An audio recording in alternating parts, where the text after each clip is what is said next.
ঢাকা জেলার এক পুরনো ওয়ার্ডে রিনার দিন শুরু হয় অন্ধকার ভাঙার আগেই। তখন আকাশে আলো নেই, কিন্তু তার চোখে ঘুমও নেই। চুপচাপ উঠে বসে সে, পাশে মা কাশে। সেই শব্দটা রিনার বুকের ভেতর ঢুকে যায়, কিন্তু সে কিছু বলে না। বলার মতো কেউ নেই।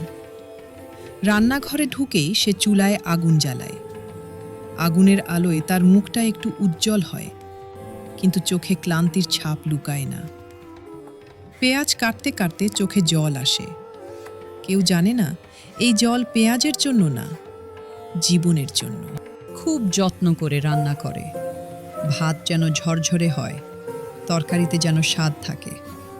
কারণ এই বাড়িতে ভালোবাসা কম, কিন্তু অভিযোগের অভাব নেই। খাবার পরিবেশন করার সময় সে মায়ের চোখে তাকাতে চায়, একটু কৃতজ্ঞতা খুঁজে পেতে পায় না। মা বলে, তোর জীবন তো এমনই।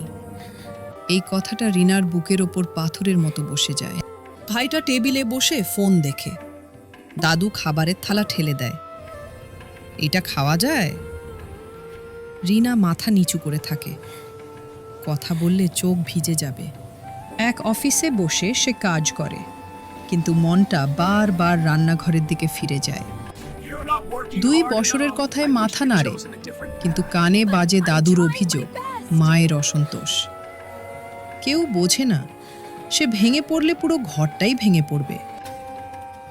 সন্ধ্যায় বাড়ি ফেরার পথে বাসে দাঁড়িয়ে থাকতে থাকতে তার পা অবশ হয়ে আসে জানলার কাছে নিজের মুখ দেখে সে। এই মুখটা কি সবসময় এমন ক্লান্ত থাকবে? বাসায় ঢুকেই আবার শুরু। চুলা, হাঁড়ি, তেল। হাত পুড়ে যায়, কিন্তু সে চুপ থাকে। কারণ এই বাড়িতে ব্যথার কথা বললে তাকে দুর্বল বলা হয়। রাতে সবাই ঘুমিয়ে পড়লে রিনা একা ছাদে ওঠে। ঢাকার বাতাসে ধুলো আর শব্দ। সে চোখ বন্ধ করে দাঁড়ায়। হঠাৎ তার খুব কান্না পায়, কিন্তু কান্নাটাও সে চেপে রাখে, কারণ সকালে আবার তাকে উঠতে হবে। সে ভাবে, তার জন্মটা কি শুধু দায়িত্ব নেওয়ার জন্যই ছিল? কেউ কি কোনোদিন তাকে জিজ্ঞেস করবে, তুই কেমন আছিস? চোখ মুছেই সে নিচে নামে। ঘরে ঢুকে আলো নিভিয়ে দেয়, শুয়ে পড়ে। বুকের ভেতর একটা আগুন জ্বলে থাকে। এই আগুনই তাকে বাঁচিয়ে রাখে। এই ঢাকা শহরে হাজার হাজার আলোর ভিড়ে রিনার মতো মেয়েদের গল্প লেখা হয় না। তারা শুধু বেঁচে থাকে, নীরবে, শক্ত করে দাঁড়িয়ে।